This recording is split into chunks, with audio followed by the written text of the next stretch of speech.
Sont venus à cette formation alors, des gens qui sont tous engagés dans la société civile,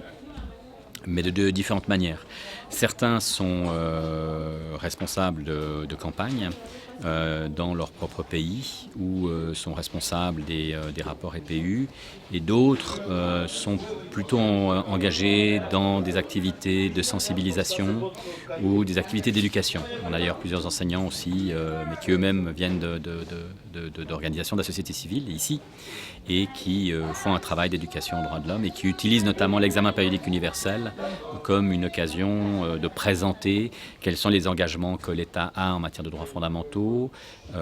quels sont les sujets de débat qui vont arriver dans le cadre de l'examen périodique universel, quelles sont les obligations que l'État est supposé remplir en la matière. Donc la relation individu-État,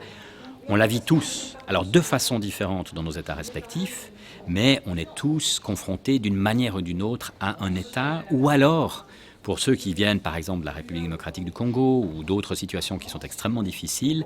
dans certaines zones, à une absence d'État. Mais on a une absence d'État, on aimerait bien l'avoir, parce que justement on a besoin de protection, parce qu'on est confronté à des éléments de conflit. Donc ces deux éléments, les éléments du droit international et le fait qu'on travaille toujours sur comment est-ce que l'État est supposé protéger les individus, ces deux préoccupations sont semblables et sont universelles. Non, mais je pense que c'était une très bonne session, une de plus, parce que les sessions ont chacune leur côté, leur particularité d'année en année, mais ça a été une très très bonne session, une très bonne qualité des participants. Au fil des ans,